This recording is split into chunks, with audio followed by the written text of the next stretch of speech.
I think it's harmful. I mean, look, there's no reason to have a comedian at an election campaign event that had so much energy and so many good issues. Why have a comedian that separates people? This isn't about people being sensitive. I mean, Puerto Ricans, that's personal for them. They take that personally.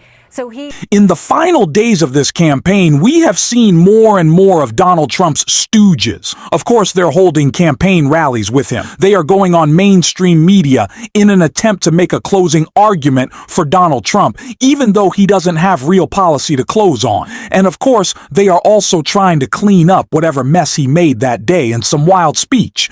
But one Trump stow who has been noticeably absent from the campaign is Nikki Haley. And I don't even know if we can qualify her as a Trump stooge at this point. Certainly, she gave Donald Trump her endorsement, but there's been a reason that she's not out on the campaign trail, and that's the relationship, or lack thereof, between her and Donald Trump.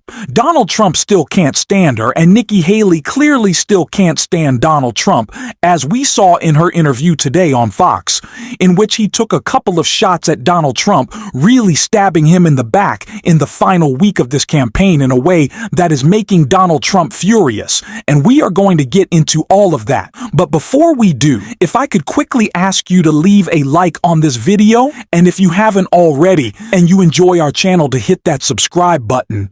It goes a long way, and it really means the world to me. Now, like I said, this interview with Nikki Haley took place on Fox. But before we get to it, I want to hear from the only person at Fox who we like to hear from. That's Jessica Tarlaw, and her calling out Donald Trump attacks on Michelle Obama.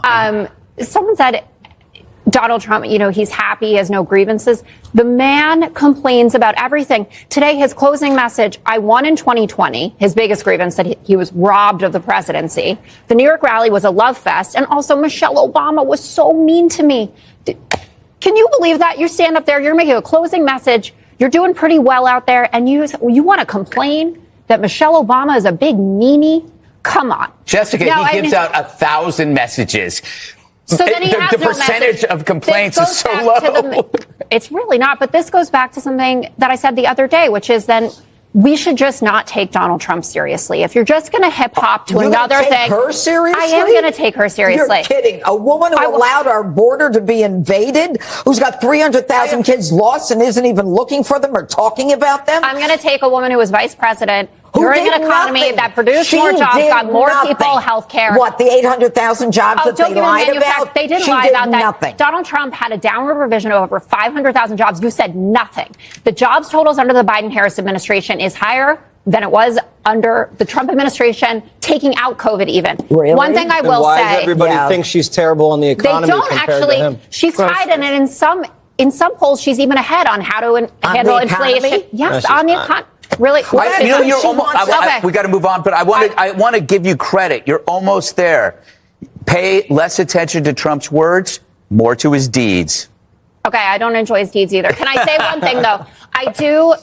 I'm concerned about the location of using the ellipse, because even if... Like I said earlier, Donald Trump is sending out his stooges to try to make his closing argument in this campaign. But like Jessica said, Donald Trump doesn't really have one. It's just grievance. It's anger. It is attacking whoever got him the most upset that given day. And I think today he might end up attacking Nikki Haley, considering some of the things that she said during this interview, really stabbing Donald Trump in the back in one specific moment, doing something that really just left me confused, and we're going to get into that. But first, let's start with this clip of Nikki Haley. They were right to denounce the comedian. They need to go and tell Puerto Ricans how much, they do value them. They need to tell Latinos that, but they also need to look at how they're talking about women. I mean, this bromance and this masculinity stuff, I mean, it borders on edgy to the point that it's going to make women uncomfortable. You've got affiliated PACs that are doing commercials about calling Kamala the C word, or you had speakers at Madison Square Gardens, referring to her and her pimps. That is not the way to win women. That is not the way to win people who are concerned about Trump style. This is a time to talk about the economy. This is the time to talk about immigration. This is the time to talk about national security. And this is the time to talk about Kamala Harris. I hate to agree with Nikki Haley and really hope this advice does not break through to the Trump campaign. But she is right. Donald Trump continues to hemorrhage female voters in his campaign, and he is only doing it more so with what she put is like this bro speak that is happening all across his campaign. Of course, he only wants to appeal to men, but in doing so, he is really being quite off-putting to women, and especially in the ways that he attacks VP Harris. And we saw a lot of that during his MSG rally, but one specific comment that was made during that rally really has a lot of people set off, and rightfully so. Nikki Haley called that out right here. So when you look at these things, it has got to be a story of addition. This is not a time to have anyone criticize Puerto Rico or Latinos. This is not a time for them to get overly masculine with this bromance thing that they've got going. 53% of the electorate are women. Women will vote. They care about how they're being talked to, and they care about the issues. They need to remember that. This is a time of discipline, and this is a time of addition. I am sure that Donald Trump is not enjoying Nikki Haley airing out all of her complaints on the Fox propaganda outlet for all Republicans to hear. Brett actually asked during this interview, when was the last time they spoke? Nikki Haley said it was June, so I don't think there's a lot of constant communication in their relationship. And one specific moment really revealed to me how Nikki Haley views Donald Trump and their relationship when she was asked this. And lastly, very quickly, because tonight we're going to hear a lot about it, you have no doubts that this president is not a threat to democracy, is not dangerous, is not unhinged, that they will hear tonight. Look, you don't have to agree with his style. His style and his wording isn't always the best, but his policies. I am choosing policy over personality. So obviously, it says a lot about Donald Trump, that we already know that Nikki Haley is unable to say whether or not he is a threat to democracy, kind of just skating that question. But who it really says a lot about is Nikki Haley, that she won't answer that. And yet she is supporting this guy and continues to. And although there's a bit of bashing going on in this interview, and we'll see more of it, Mom, how do you not have the backbone and to stand up and say, no, this guy is not for a peaceful transition of power. No, he does not believe in democracy. Thus, I can't support it. And one of the most damning moments this interview came right here. I look at an economy that's been tough for all of us. I look at my son who's worried about paying rent. I look at my husband who's a combat veteran who I worry about any world wars that are going to happen. All of these things have put us in a much more challenging position. With Donald Trump, we know what we're going to get. We lived the economy under Donald Trump. We know how strong he was on the border. We know how energy dominant we were. And then we also know what our national security looked like. And so I don't agree with Trump 100% of the time, but I don't agree with Kamala Harris on anything. So Nikki Haley continues to make this just weak and sad and dishonest argument that I don't think this is a race about personalities. I think it's a race about policy. Even though Donald Trump has no policy, if you consider yourself a traditional conservative, Nikki Haley, I don't know. It's conservative about a lack of fiscal responsibility demonstrated in Donald Trump running up the deficit more than any other president in history. His ridiculous tariff plan, which would act as a tax on the middle class. Donald Trump does not have any real conservative policy. Donald Trump doesn't have any policy. Donald Trump doesn't understand policy. But what Nikki Haley said about her husband being in the military, and that is a reason that she wants Donald Trump as president, is complete BS, because Nikki Haley said the opposite in the past. Take a look at this clip right here. It's insulting to military members. It's insulting to military families. And the part that bothers me is he continues to do this. This isn't personal about me and Michael. This is about what it says to every member who sacrifices for us. This is about what it says to every military family who sacrifices alongside of them. We can't have someone who sits there and mocks our men and women who are trying to protect America. It's a pattern. It's a pattern of chaos. It's a pattern of irresponsibility. It's a pattern of just saying things that are not helpful in strengthening America. And this is a chance America's going to get to decide. We know what Donald Trump is. You could watch that whole rally yesterday and it'll tell you all kinds of things. Mm-hmm. But the thing is, do you want it again?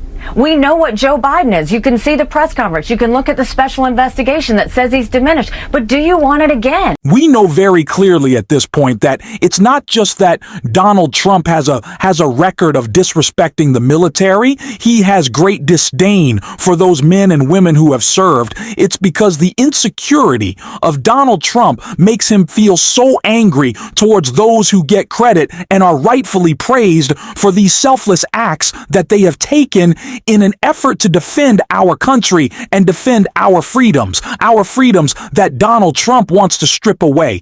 He is so angry because he wants credit for things he hasn't done. You see that all the time, and Donald Trump is angry that he is not praised for his selfishness. That's who Donald Trump is. And so he goes after our military, and there's no way that Nikki Haley should think that Donald Trump is a better president for our men and women in uniform, especially when his own generals say that he is a dangerous threat not only to our country, but to the world. And those guardrails wouldn't be there anymore in a second. Trump admination. So shame on you. Nikki Haley, I know you took some shots at Donald Trump, but really? How are you doing an interview with no backbone? How are you standing up straight? Is there a rod back there? Is there like some clips holding you to the chair so you can sit up straight without that backbone? Because you clearly don't have one. Not standing up for what you believe. You don't believe anything. You are a political opportunist.